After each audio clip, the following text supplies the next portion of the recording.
Yo, it's the kid. It's Pastor Ivan, and I am here on the Breakdown Podcast with none other than the man himself, Trey. How you doing, my guy? Yeah, man, if we bump knees, we gotta figure this part out. Yeah, this is a little, No, but- little tight. No, I'm playing. We got I'm a happy lot of to hear. space in here. Happy to be here. Hey, man. So, we're doing this discipleship program for the students, and we got a great first month of topics that we're going to get into. This month is really about discipline, and so we're just going to kind of dive into the first part of discipline. So, tell me what discipline is to you, and then I'll answer it back, and we'll kind of just jump back and forth between it. I mean, discipline is really just structure for me. It's like, I don't know, for some reason I'm picturing a hallway and just the walls that give you some type of parameters. I'm a visual person, so that's But that's what I would say discipline is. My grandfather says discipline is enforced obedience. Okay. It's teaching yourself to do things and train yourself to do things that you may not necessarily have deemed to be the original habit. Yeah. But changing your habit and then making sure that whatever habit you change is going to keep giving you fruit in the end, if that makes sense. Yeah. You don't ever want to change a habit and it ends up still being negative. And so discipline is where you really begin to, one, test yourself. You find out what your real weak points are. Yeah. Find out if you really know how to say no to yourself, which is really hard sometimes. But discipline is really one of those things that I think if you learn at a young age, middle school, high school, by the time you get to college, your adulthood, it's really easy to put things into place and into perspective because you've already built that regimen, that regime to kind of know how to implement stuff into your life. I got to change my answer now. Because Okay. you was deep. I said a hallway. I mean, I got to You said you was visual, though. I was going to give a visual example, too, but go ahead. I'll say discipline is freedom. Okay. I feel like it gives you freedom. And a lot of people think, you get boxed in, all that stuff. But I would say it's freedom because it allows you to stretch even further. Mm-hmm. Because you're very structured. You've been doing this one thing over and over so many times that you get so much better at it. Now you can go even further with it. So discipline, when I see it, and I know people won't really like the analogy, but it's military. Yeah. Sometimes it's doing the things that you don't want to do but are necessary for you to be better in the end, no matter what. Yeah, that's true. It's no secret I went to military school, and kind of just going through that process of my life, I still wake up at 6 o'clock every day, like without fail. So there are certain disciplines that I still have that are ingrained in me. I wake up at 6. So usually when I'm up in the morning, it's hard for me to go back to sleep because my body is so used to that discipline and knowing how effective and productive I am at 6 o'clock in the morning. So I don't want to jump too far ahead, but now that you say you went to military school, I'm like, how was that? How was that for you? That's a different experience from a North Side kid, and so that's not really a place that I was supposed to be in. So that was different for me. Going to military school was like going to prison. It was crazy, man. I can't explain it because if you weren't there, you wouldn't understand it. Yeah. But just off the top, like I was in the same penitentiary that my uncle was in when he was in juvenile detention. So It just kind of went full circle knowing that. And then, coming home and then having a conversation with him after he actually got out of prison. And then he was like, I heard you where I used to be. And so it was kind of like, I took this journey that I didn't have to take if I would have really had discipline. And I really would have enforced it past my mother saying, hey, these are the decisions you should make. These are the ways that you should turn. And, I can't even blame my friends because at the end of the day, life is choice driven. Yeah. You live and die by the choices that you make. And those were choices that I was making. And so I think it definitely it changed my perspective on a lot of things for sure. So do you think it helped? Absolutely. Okay. Because at the same time I was in an uncomfortable situation, I also had to adapt to tell myself, you really tripping. You have no excuse. And so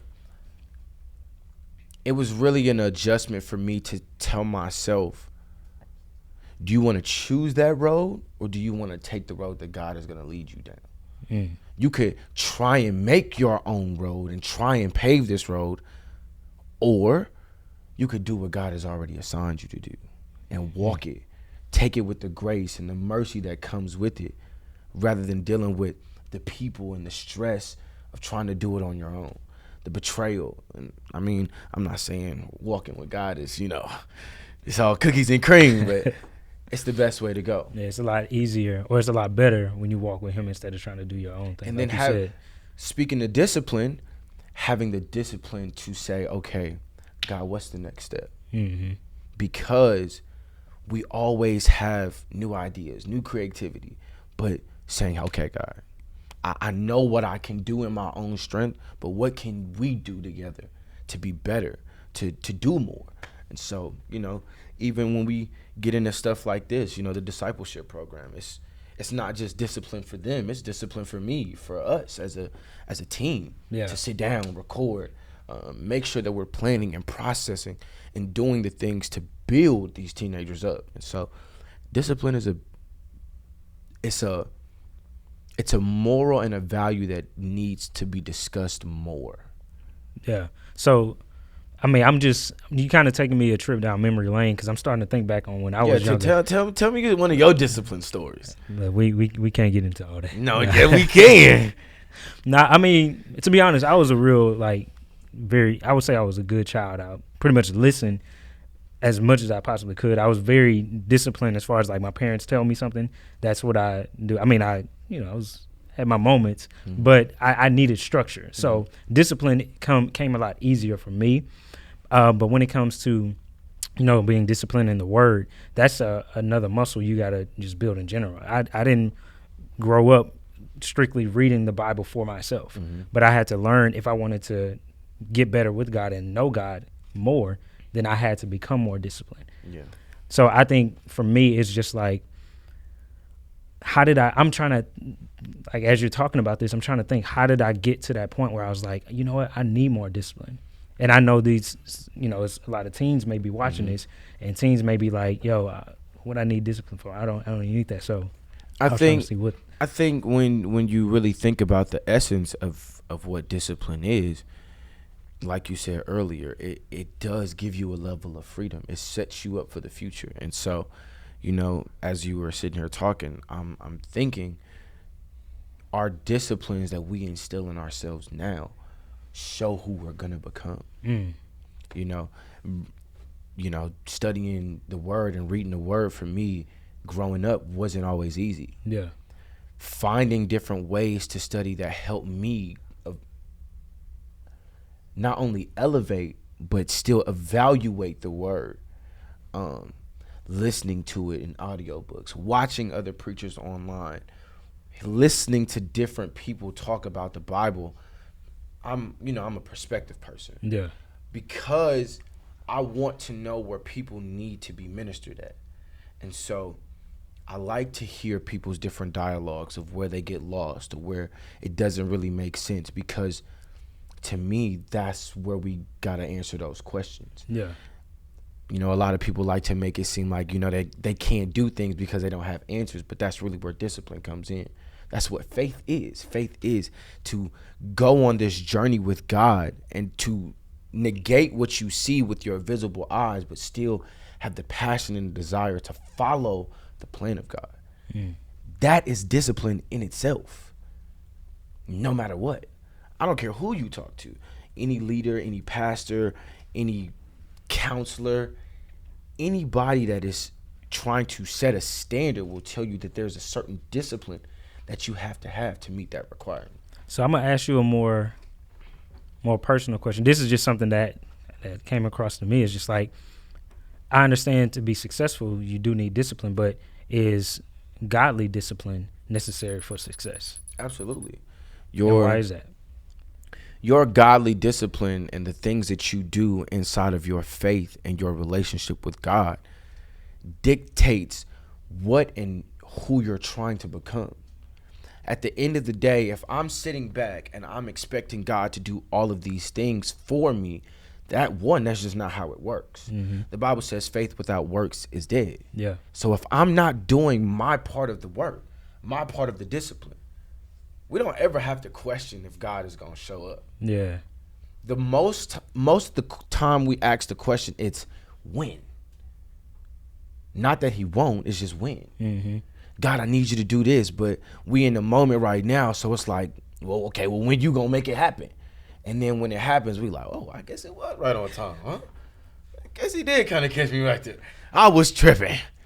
And I've been there before. And so, I think you having discipline in the moments where it takes the most uncomfortable situations to put you in.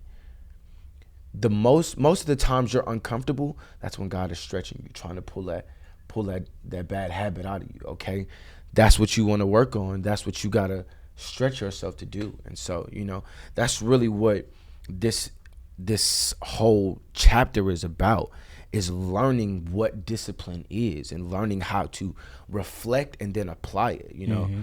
When you read the scriptures that we have for the discipleship program, and you go through it and it's telling you to reflect, it's not telling you to reflect of why you made the decision, but how you can be better to make the next best decision. Like, how can you make it a little bit more routine? Or right. How can you always go back to, this is my situation, this is my circumstance, I'm going to go to discipline, or I'm going to go to this discipline. We're so used to checking our own systems and balances that we don't go to God and say, hey, God, this is what I'm needing from you. Yeah. This is, I got a question.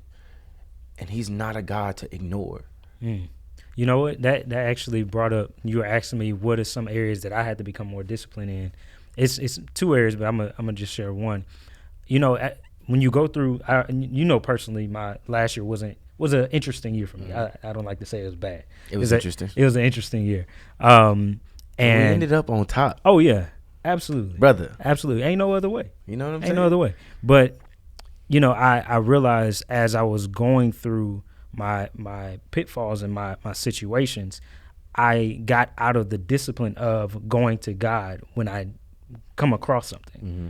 I got more so into, well, let me analyze it, let me figure it out, let me try to game plan it. Yeah, game plan it. Let me try to see whether you really know what you're finna do. Exactly, yeah. Right? And I may find where the mistake was, mm-hmm. but it's that godly wisdom mm-hmm. by going to God and saying, hey, God, I need you, having that discipline of going to him, that he gives you that wisdom, insight, and discernment mm-hmm. to allow you not only to not make the same mistake, but see clearly where you made the mistake and how you don't make that mistake again. So that was helpful for me. Yeah. I think, as we close, as we wrap up, it's the application part. You mm-hmm. got to go into your life and start looking at the areas. One, I'm going to say this. We usually know the wrong areas. Mm-hmm. It's just, how do we correct them? And then we try to correct them individually rather than spiritually. Yeah.